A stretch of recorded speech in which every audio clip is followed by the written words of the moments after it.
Les polices d'assurance en matière de commerce international jouent un rôle essentiel dans la gestion des risques associés aux échanges commerciaux internationaux. Ces assurances permettent de protéger les entreprises contre une multitude de risques inhérents au commerce international tels que les pertes financières, les dommages aux biens, les risques politiques, les retards de paiement, ainsi que les risques liés au transport des marchandises. Elles sont donc d'une importance capitale pour garantir la stabilité et la sécurité des transactions internationales tout en facilitant les échanges commerciaux entre différents pays. Voici une définition détaillée des différents types de polices d'assurance en matière de commerce international. L'assurance transport, également appelée assurance cargo, est l'une des assurances les plus courantes dans le commerce international. Elle couvre les risques associés à la perte ou aux dommages subis par les marchandises pendant leur transport, que ce soit par voie maritime, aérienne ou terrestre. Cette assurance est essentielle pour toute entreprise qui importe ou exporte des biens à l'international, car elle permet de protéger la valeur des marchandises tout au long de leur parcours en cas d'incident imprévu comme un accident, un vol, un incendie, des intempéries ou même des actes de piraterie. Il existe plusieurs types d'assurance transport. Assurance maritime, elle couvre les marchandises pendant leur transport par voie maritime, y compris les risques liés à la mer, comme les tempêtes, naufrages, collisions, etc. Assurance aérienne, elle concerne les marchandises transportées par avion en offrant une couverture contre les risques de perte ou de dommages pendant le transit aérien.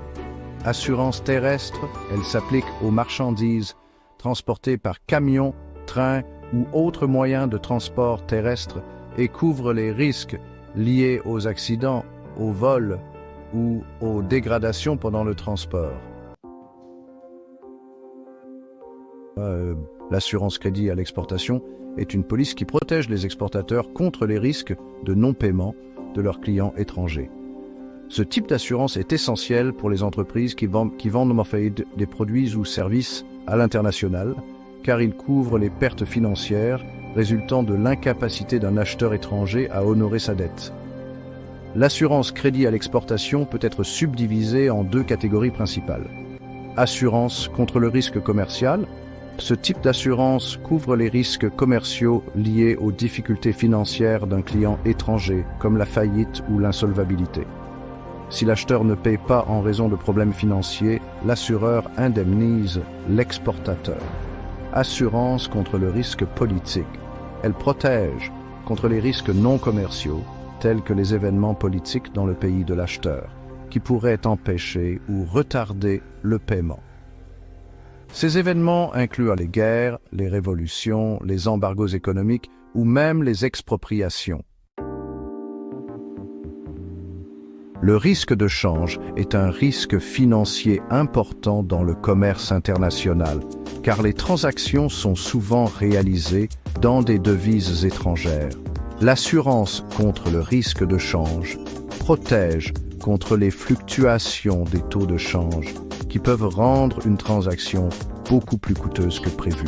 Par exemple, si une entreprise exporte un produit et que la valeur de la monnaie de l'acheteur chute par rapport à la monnaie de l'exportateur peut subir une perte. Cette assurance permet de couvrir les pertes éventuelles dues aux variations défavorables des taux de change entre la date de l'accord et celle du paiement.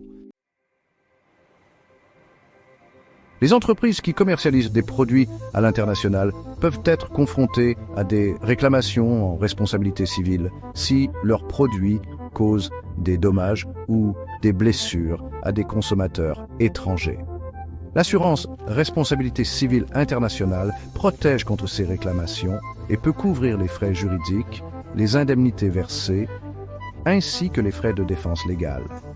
Ce type d'assurance est particulièrement important pour les entreprises dont les produits ou services sont susceptibles de causer des dommages, par exemple les produits alimentaires, les équipements électroniques, etc. Les entreprises qui possèdent qui possèdent des biens à l'étranger, tels que des bureaux, des installations de production ou des équipements, doivent souscrire une assurance des biens à l'étranger. Cette police couvre les risques de perte ou de dommages des biens en cas de sinistre, qu'il s'agisse d'un incendie, d'un vol ou d'une catastrophe naturelle. Elle est essentielle pour protéger les investissements de l'entreprise dans les marchés internationaux. Lorsqu'une entreprise envoie ses employés travailler dans des pays étrangers, que ce soit pour une expatriation ou des missions commerciales, elle doit souscrire une assurance pour ses employés.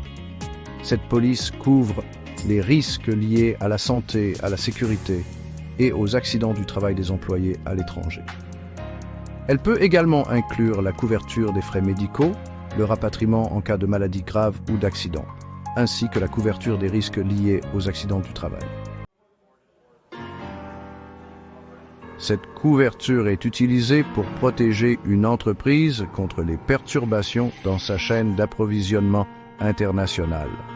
Ces interruptions peuvent être causées par des événements comme des catastrophes naturelles, des grèves, des blocages des routes ou des ports, des pénuries de matières premières ou d'autres événements imprévus. L'assurance permet de compenser les pertes financières liées à l'incapacité d'obtenir ou de livrer des biens dans les délais prévus. En résumé, les assurances en matière de commerce international sont conçues pour couvrir une large gamme de risques, allant des pertes matérielles liées au transport des marchandises à des risques plus complexes, tels que les fluctuations des devises, les risques politiques ou les défaillances de paiement. En fonction de l'activité commerciale et de la nature des transactions, les entreprises peuvent souscrire à différentes polices d'assurance afin de se protéger contre les risques spécifiques auxquels elles sont confrontées. Cela permet d'assurer la continuité des affaires, de réduire les incertitudes liées au commerce international et de garantir une certaine sécurité financière dans un environnement mondial de plus en plus complexe et incertain. Si vous aimez ce contenu, abonnez-vous à ma chaîne et n'oubliez pas de me laisser des commentaires pour plus d'amples informations.